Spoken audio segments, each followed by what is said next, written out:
This week, I spent 15 hours working on my offer and my lead magnet, and as a result, we're going to be spending 90% less time chasing unqualified leads. We're going to be doubling our pricing, which is actually going to 3x our profit. And on top of that, we're also going to be increasing the client lifespan from around 6 months to 24 months, which is actually a 4x on LTV. All in all, with these changes put together, we're going to be seeing a total of an 8x in LTV. So each customer is going to be worth 8 times more to us than they were on our old offer. So let me walk you through exactly how I did it. Now, the first thing that we're going to go through is, for now, if your offer actually needs work. So there's 4 things that I would look for. Number 1 is that you're scared to spend money on marketing. Okay, so if you don't want to spend money on marketing, it's probably because your offer isn't that good and you're trying to hide people from seeing what you do. Yeah, it's either that your stuff isn't good, or it's that you actually don't know your numbers in terms of how much you should be spending on marketing, which is typically because you know that you don't make that much per client. You know, if I was making £10,000 per client and it cost, and someone was saying spend £1,000 on an ad, I shouldn't be batting an eyelid at that. I should be like, yeah, if I spend £1,000 and get £10,000 back, sound, yeah? But most people don't know this, right? So it's, if you're scared to spend money on marketing, go back to your offer and understand, look, okay, how much is someone actually going to pay me? And if I'm scared to spend money, I probably need to get them to pay me more so that my return on ads or my return on marketing as a whole is going to be greater, okay? So that's number 1. The second thing, you keep on attracting unqualified leads. We had this is big time for us. About 60 to 70% of the leads that we were bringing in weren't even right for our offer. Now, we were still closing the ones that were, but we were wasting a lot of time on unqualified leads. So for me, that was a really big sign that the advertising that we're putting out is giving the message that this is for people that's not. And typically we were getting people that were really early stage, and we were like, well, our business coaching isn't for you guys. Yeah, it's for people that are doing 5, 10, 20K a month. That's the kind of range of people that we want to work with. So when it came to this, it was really obvious to me that we needed to say, how can we make our offer so obvious that people know who this is actually for? Imagine you go into a restaurant and ask for some plumbing services. They'd be like, what are you talking about, right? And that's the same thing. If someone comes to us and say, how do I start my business?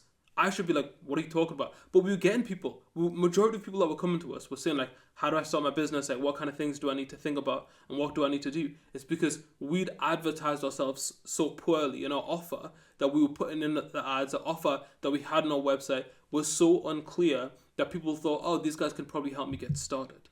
Okay, and that's not what we were here to do. So it's really important. If you're getting a lot of unqualified leads, it's probably because your offer isn't strong enough. Yeah, people don't actually know what you're there to do, and you're not communicating that offer in your marketing.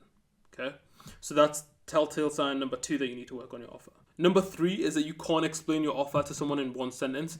Imagine if your mum or mother or whatever you want to call her was trying to explain what your business does in one sentence. Could she do it?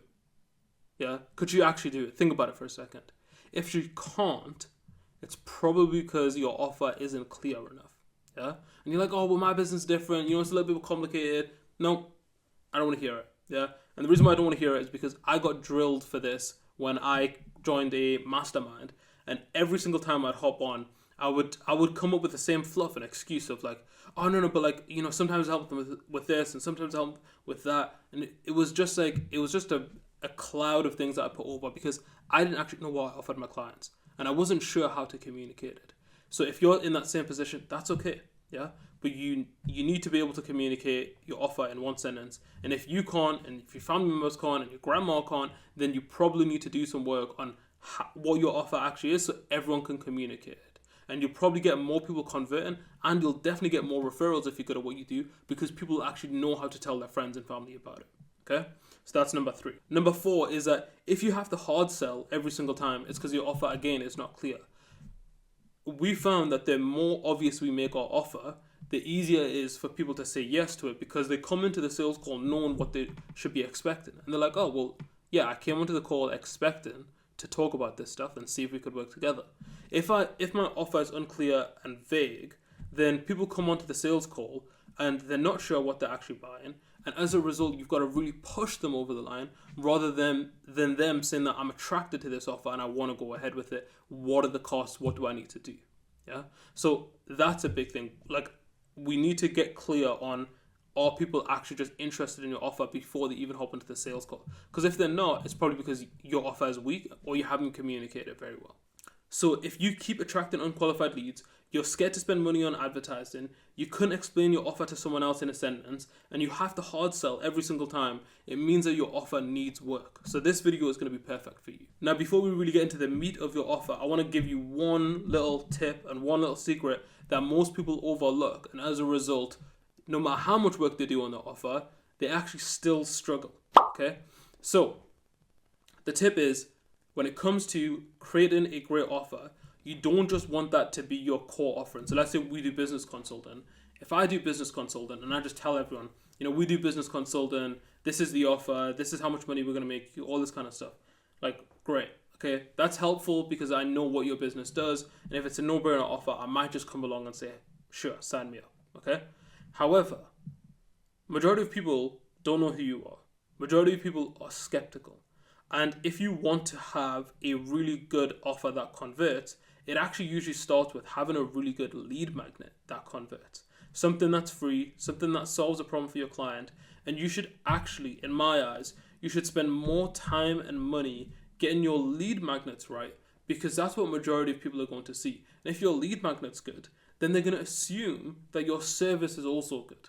Okay? Because people are going to think, well, I just consumed this free thing, and that was amazing, and that was really helpful, and that gave me exactly what I was looking for.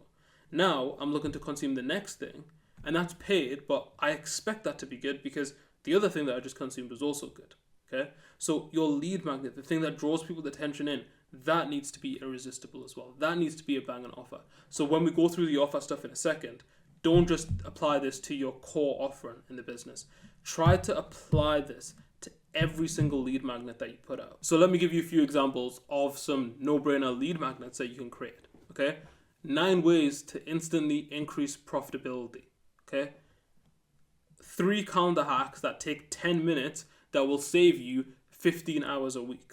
9 years of sales lessons condensed into one PDF. There's lots of different ways that you can make your lead magnets really powerful, and people will often just see that and be like, oh, that's interesting. And you've probably done it yourself. You've probably clicked on so many lead magnets being like, oh, that sounds like something that I would benefit from. And that's what you want to do. You want to use them to build trust, and your lead magnets often are going to be the thing that people consume and then find out about your core offer. Okay? So you have a no-brainer lead magnet or multiple no-brainer lead magnets, and then they tie to your no-brainer core offer. Okay? And if you can get that right, you'll probably grow much faster than someone that's just got a no-brainer core offer. I know you're probably sitting there thinking, all right, G, I get it, but let's get to the meat of it. I want to build my offer. Now, to actually build your offer, we're going to be going off Alex Hormoz's $100 million offers. And in this, I've literally put it into a Notion resource that you can use. It's in the description of this video, so you can literally go and fill this in. Now, it goes through some core elements, and within each of these, I've actually put examples, so you're not just sitting there thinking like, oh, what the hell should I put for me? Like, there's examples in there, and it should prompt the right things for you. So you've got the core elements of value, which is a dream outcome, perceived likelihood of achievement, time delay, and effort and sacrifice, yeah? And there's questions underneath each of these, and you just need to plug in your answers to these questions. So it's really easy to do. It'll take you in all about 10-15 minutes to do this. And once you've got this in place, you just need a first draft, right? Like, you don't need like a final version. You just need a first draft to start with. Once you've got like a really quick and easy first draft, I've actually also given you 2 prompts, okay? Now, the first prompt is going to be to help you analyze the effectiveness of your offer, okay? So once you fill this in, you plug in this prompt, and then underneath it, you paste in all the answers from your Notion stuff. And then after that, you've got another prompt. Once you've kind of went through, you've had a look, you maybe revamped your offer, you can then go back to ChatGPT and say, great, now I'm really confident with my offer. I've added in and updated all the different segments in here. I'm really happy with it. You can then generate a 1-sentence offer statement using this prompt, okay? And then once you've done that, you've just fill in all your inputs underneath. You just copy and paste that from Notion, and then that's going to give you your 1-sentence offer statement, okay? So that's how you get your offer in a tangible form that you can use to market yourself. Okay, now the next thing that I want to talk about is pricing, because you're probably sitting there with the offer in front of you. You're like, look, I've got this banging offer. I'm really happy with it, but I don't know what I should be charging for it. Easiest thing to do, start with free, okay? Start with just doing it for free for people. get some interest, get some testimonials, get some social proof, because if it's a new offer, you need to actually show people that you know what you're talking about, right? Like, you need to show people that you know what you're talking about. If you're like us and you've actually already got some results, and you, like, we were revamping our current offer, so it's not like we were starting from scratch, we already knew what we were doing, then it's not going to be about starting for free.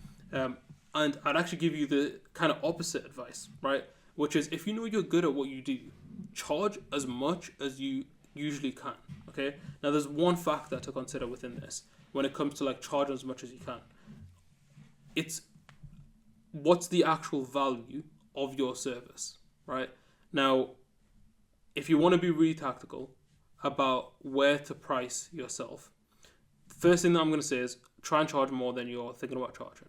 The reason why, the more you charge, the more money you get in, the more you can spend on making your service better. The more serious you're going to take your client. Like, it's, trust me, every time we've charged more, we've always been happier that we're charging more. We've never charged more and felt bad. We've never charged more and thought this was the wrong move. Every time we've charged more, we've went, great. We've got more resources to make our service better. We've got more incentive to make our delivery better. So charging more is a great thing. And typically you've got limiting beliefs because you're like, oh, what if it doesn't work out? Screw it. Yeah? Add a 30-day money back guarantee. Be prepared to give the money back. This is business, okay? Like, if you want to bet on yourself, which you have to do 99% of the time in business, then charge more. And if you have to give some of the money back, then great. Just give some of the money back, okay? But we've never ran into that issue because every time we've charged more, we've upped the quality of our service. We've upped the likelihood that people get the results that they want. So I strongly recommend charging more, okay? Like, whatever you're thinking, add to 20%, 30%, try adding 100%, yeah? And see if you can get away with it. Like I said at the start, we're doubling our pricing because our offer is so much better. And if you've got a great offer, then you can hopefully still be able to double your pricing and get away with it because your offer is so good that people are like, mate, the amount of value that I'm getting is insane. So I'm very happy to actually spend more money, okay?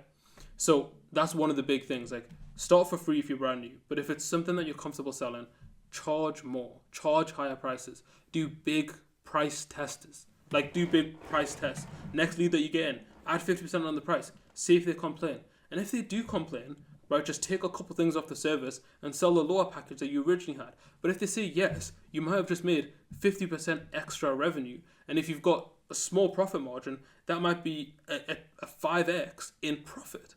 So it's 100% worth testing an increase in price. Like, it's really, really important that people get this right. I've got a whole video on pricing. So if you're not sure at all about pricing, go and watch that video. I think it'll make things a lot clearer for you. But please get your pricing right because it's the biggest lever on profit. And if you can get your pricing right, it's going to make you so much more money. And you can have the best offer in the world, but if you price it wrong, it's still not going to make a difference in terms of how much money you make.